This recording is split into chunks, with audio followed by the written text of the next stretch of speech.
Now we'll take few examples on Coulomb's law.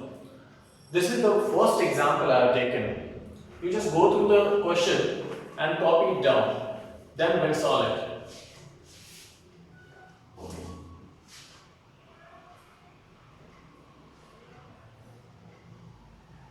Now students, question में लिखा हुआ है a charge q is divided into two parts and kept at some distance such that the force acting between them is maximum. Determine the magnitude of each part. आपको बोला जा रहा है कि एक चार्ज है q, उस चार्ज के दो पार्ट्स किए गए और उनको एक फिक्स डिस्टेंस पे रखा गया। अब यहाँ क्वेश्चन कुछ ऐसा है कि दोनों के पार्ट्स तो किए गए हैं, लेकिन हमें पार्ट्स भी इस तरीके से करना है कि दोनों के बीच में लगने वाली जो फोर्स है वो मैक्सिमम हो। दोनों के बीच में लगने वाली फोर्स जो है वो मैक्सिमम हो। तो कुछ इस तरीके से ही उनके पार्ट्स करने हैं। तो ये क्वेश्चन को कैसे करेंगे? तो हम क्या करेंगे, मान लेते हैं यहाँ पे Q जो है उसके दो पार्ट्स कर लेंगे। एक मान लेंगे x इज अ पार्ट और दूसरा मान लेंगे Q capital Q minus x will be other part of this charge Q। अब ये दोनों पार्ट्स को एक दूसरे के आगे रखेंगे। अब इस केस में जो फोर्स लगेगा एक दूसरे पे, वो फोर्स इलेक्ट्रोस्टैटिक लॉ के हिसाब से हम निकाल लेंगे। लेकिन यही हमारा आंसर नहीं है, हमारा आंसर कुछ और है। वो कह रहा है कि एक पर्टिकुलर कंडीशन होनी चाहिए कि फोर्स मैक्सिमम ही लगना चाहिए। तो स्टूडेंट जहां कहीं भी ऐसी सिचुएशन आती है जहां पे लिखा जा रहा है कि फोर्स क्या होनी चाहिए, मैक्सिमम होनी चाहिए, तो हमें यहाँ पे डिफरेंशिएशन डेरिवेटिव का कंसेप्ट यूज करना पड़ेगा। तो आइए इसे सॉल्व करते हैं, देखिए क्या होता है। सो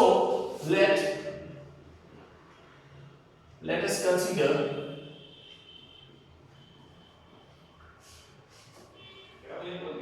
x and q minus x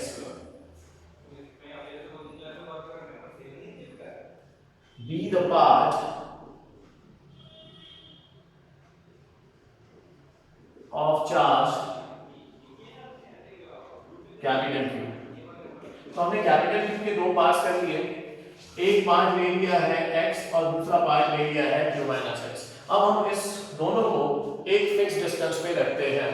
तो स्टूडेंट हमने मान लिया ये चार्ज है हमारा x और दूसरा चार्ज है, एक पार्ट किया हमने x और दूसरा पार्ट किया हुआ है q माइनस x और इनके बीच में जो डिस्टेंस रखा है वो है स्मॉल r। अब कूलम्ब्स लॉ के हिसाब से ये एक दूसरे पे फोर्स लगाएंगे। अब ये जो फोर्स इन दोनों के बीच में जो फोर्स लग रही है वो फोर्स होगी एज पर Coulomb's law 1/4 pi epsilon not into this x into q minus x upon r square. ये फोर्स किसके बीच में लग रही है? दोनों पार्ट्स के बीच में लग रही है। अब इसी को हम लोग आगे थोड़ा सा और मैनिपुलेट करते हैं टर्म्स को। अच्छा यहाँ मीडियम मेंशन नहीं किया स्टूडेंट्स, तो अगर मीडियम मेंशन ना किया जाए उस समय हम अज्यूम कर लेंगे कि यहाँ पे फ्री स्पेस है। तो फ्री स्पेस के हिसाब से यहाँ पे हमने परमिटिविटी एप्सिलॉन नॉट ली है। अब इस हिसाब से जो कांस्टेंट टर्म्स है उसको हम लोग पहले इस तरीके से x into q, तो ये हो जाएगा qx माइनस x स्क्वायर, इसे मैं इक्वेशन 1 बोल रहा हूं। नाउ स्टूडेंट अब जरा ध्यान दीजिए, ये जो फोर्स है ये फोर्स इन दोनों चार्जेस के बीच में लग रही है। ये फोर्स जो इन दोनों चार्जेस के बीच में लग रही है ये फोर्स मैक्सिमम लगनी चाहिए। ये मैक्सिमम कब लग सकती है? तो स्टूडेंट ये फोर्स तभी मैक्सिमम होगी जब इन दोनों का ये दोनों जो पार्ट्स है इसकी एक पर्टिकुलर मैग्नीट्यूड हो, तभी ये मैक्सिमम हो सकती है। तो उसके लिए आप खुद ही देखिए क्या ये फोर्स r के ऊपर डिपेंड कर रही है इस सिचुएशन या इस एग्जांपल में? नहीं, क्योंकि r फिक्स मान के रखा हुआ है कि r is a fix distance, r alter नहीं होगा। r जो है वो चेंज नहीं हो रहा है, यहाँ पे r तो है फिक्स, तो क्या चेंज हो रहा है? तो ये जो पार्ट्स के ये जो चार्ज के जो पार्ट्स किए आपने इसका मैग्नीट्यूड चेंज हो रहा है। तो आपको इस तरीके से चेंज करना है ताकि आपको फोर्स मैक्सिमम मिले। तो इस केस में हम क्या करते हैं स्टूडेंट, इस फोर्स को इस वेरिएबल के साथ डिफरेंशिएट करेंगे और उसको इक्वेट कर देंगे जीरो के साथ। तो जब हम लोग इसको डिफरेंशिएट करते हुए इसके साथ डिफरेंशिएट करेंगे इसे, और जब इक्वेट करेंगे जीरो के साथ, तब हमें कंडीशन मिल जाती है मैक्सिमम फोर्स की। क्लियर? आइए हम ऐसे ही करने जा रहे हैं। देखिए हम लिखने जा रहे हैं for force to be maximum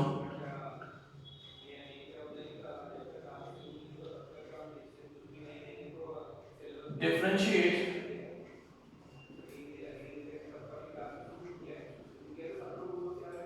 the above equation with respect to part जिसका मैग्नीट्यूड x लिया आपने x। एक चीज और समझ लीजिए स्टूडेंट्स, अगर आप इसको q, ये कैपिटल Q के दो पार्ट्स लिए आपने, और इसको स्मॉल q और इसको capital Q minus small q लिया होता, तो इस केस में फिर मैक्सिमम फोर्स निकालने के लिए आपको इस इक्वेशन को डिफरेंशिएट करना पड़ता था, इस फोर्स को डिफरेंशिएट करना पड़ता था। उस केस में हम ये स्मॉल q लेते थे, जो कि हमने यहाँ पे मैग्नीट्यूड को, पार्ट को x मान रखा है, इसलिए विद रिस्पेक्ट टू x किया। अगर आपने स्मॉल q लिया होता तो with respect to small q करते। तो अब इस हिसाब से ये हो जाएगा df by d differentiate with respect to x and equate it to 0। तो ये है कंडीशन फॉर मैक्सिमम फोर्स। तो अब हम लोग इसे डिफरेंशिएट करेंगे df by dx और इसको इक्वेट कर देंगे 0 के साथ। यही है कंडीशन फॉर मैक्सिमम फोर्स। अब हम इसको डिफरेंशिएट करने जा रहे हैं, तो आइए कैसे करते हैं। देखिए f की वैल्यू ये सब है, इसको x से डिफरेंशिएट कर रहे हैं और इसको इक्वेट कर देंगे। तो f को डिफरेंशिएट जब कर रहे हैं हम लोग, तो कांस्टेंट को बाहर रखिए। यहाँ हम लोग ऐसे लिख रहे हैं, देखिए मैं एक स्टेप यहाँ बढ़ा रहा हूँ, थोड़ा सा ध्यान दीजिए। f की वैल्यू यहाँ लिख देते हैं,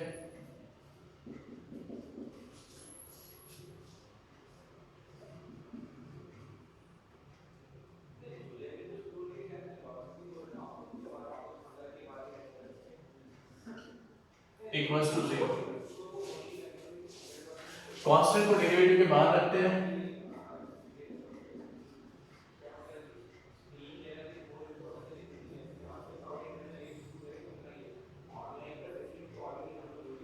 r स्क्वायर किया गया कांस्टेंट देखो, और यहाँ पे बचेगा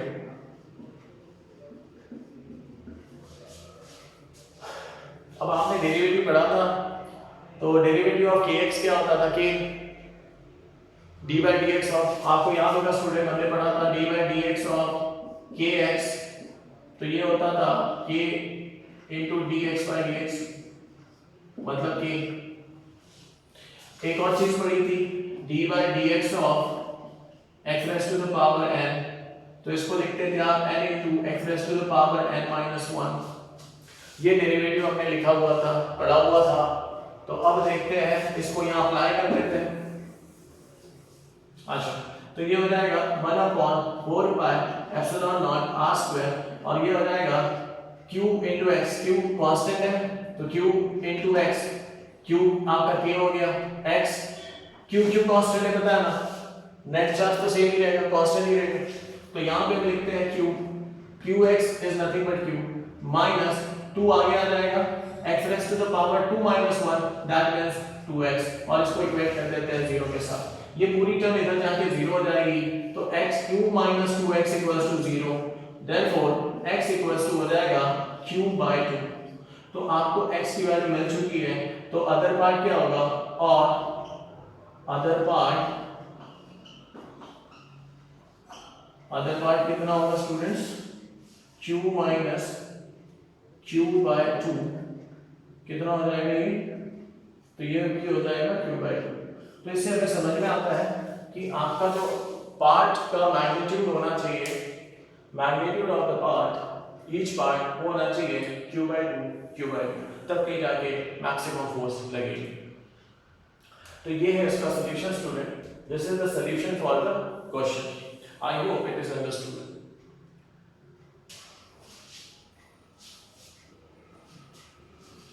Now let's see the next question. In this question, two identical charges are kept at a finite distance r from each other in air as a medium. Students, इस question में बोला गया है कि दो आइडेंटिकल चार्जेस का मतलब है उनका नेचर सेम होना और दूसरा उनका मैग्नीट्यूड सेम होना. नेचर मतलब सेम पोलैरिटी और मैग्नीट्यूड सेम होना. तो दो आइडेंटिकल चार्जेस हैं जिन्हें फाइनाइट डिस्टेंस r पे रखा गया है in air. The force acting between them is F. उसका कहना है कि जब मीडियम एयर है तो उनके बीच में जो फोर्स लग रही है, इलेक्ट्रोस्टैटिक फोर्स जो लग रही है, वो है capital F. If the same arrangement is kept in a liquid medium, then the force between them is F/2. तो स्टूडेंट यहाँ पे दो कंडीशन की बात की जा रही है. कंडीशन नंबर 1 के हिसाब से पहला वाला जो मीडियम है वो है एयर, और कंडीशन नंबर 2 के हिसाब से सेकंड वाला जो मीडियम है वो है लिक्विड मीडियम. पहला वाला जो मीडियम है वो है एयर और दूसरा मीडियम है लिक्विड मीडियम. और वो कहते हैं कि जब पहले फर्स्ट मीडियम में रखा जाता है उन चार्जेस को, सेम अरेंजमेंट को अगर रखा जाता है तो F नाम की फोर्स लगती है, मैग्नीट्यूड बताया जा रहा है. और जब लिक्विड में सेम अरेंजमेंट को लिक्विड में प्लेस किया जा रहा है तो F/2 ये फोर्स लगती है. तो आपसे पूछा जा रहा है determine the relative permittivity of the medium. Relative permittivity का मतलब होता है स्टूडेंट्स, हमने देखा हुआ है कि रिलेटिव परमिटिविटी होती है permittivity of the medium divided by absolute permittivity. ये हमने इसके पहले कूलम्ब्स लॉ में देखा है. तो absolute permittivity is the relative permittivity is the ratio of permittivity of the medium and permittivity of free space. तो यही हमें निकालना है स्टूडेंट. तो आइए जरा देखते हैं कैसे इसे सॉल्व करते हैं. सबसे पहले इस क्वेश्चन को आप कॉपी कर लो, फिर हम लोग इसका सॉल्यूशन देखते हैं.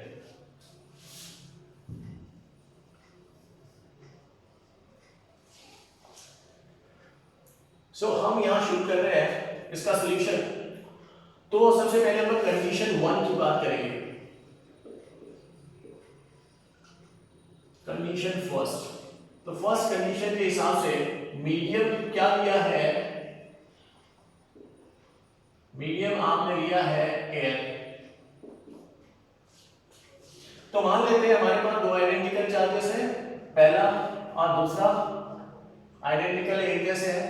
दोनों के बीच का जो डिस्टेंस ऑफ सेपरेशन है वो है r मान लेते हैं, और इसके बीच का जो मीडियम है वो एयर एज अ मीडियम है.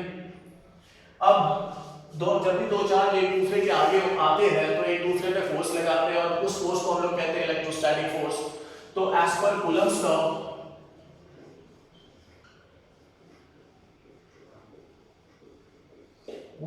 के हिसाब से फोर्स जो लगेगी यहाँ पे वो हो जाएगी 1/4 pi epsilon not into q square divided by r square.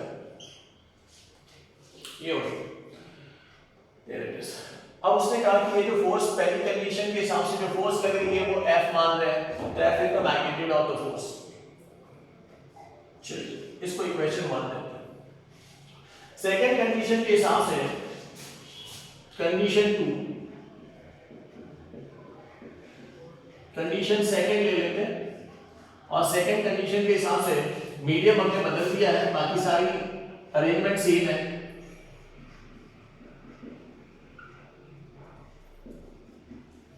इस बार हमने लिक्विड मीडियम दिया हुआ है जिसकी वजह से फोर्स बदल रही है. तो यहां पे भी एज पर कूलम्ब्स लॉ क्या होगा, एज पर कूलम्ब्स लॉ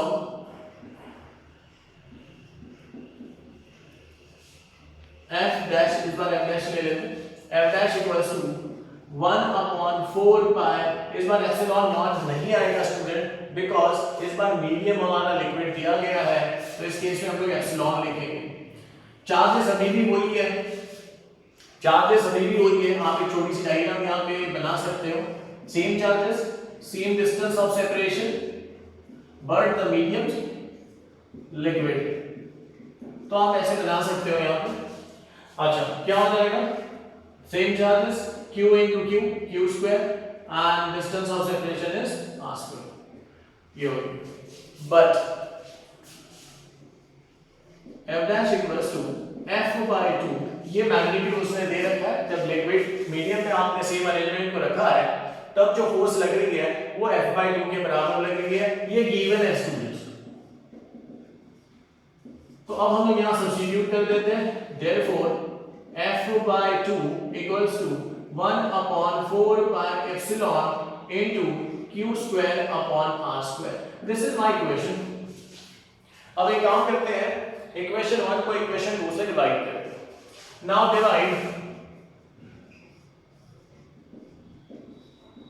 इक्वेशन 1 बाय 2। तो लेफ्ट हैंड साइड को लेफ्ट हैंड साइड से डिवाइड करते हैं, राइट हैंड साइड को राइट हैंड साइड से डिवाइड करते हैं।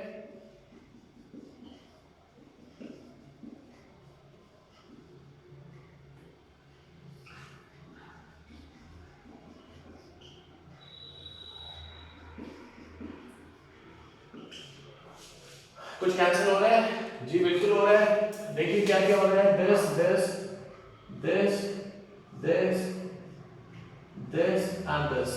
तो जो बचता है उसे लिखेंगे denominator of denominator goes to numerator, तो ये हो जाएगा, ये ऊपर चले जाएगा और यहाँ ये डिनोमिनेटर ऑफ डिनोमिनेटर है, it goes to the numerator, it will become student what it is, ये क्या है, यही तो है आपका relative permittivity. Therefore we can write it as epsilon r equals to, this is nothing but epsilon r, therefore we can say that epsilon r equals to this. So this is the solution of this question, student. I hope it is understood.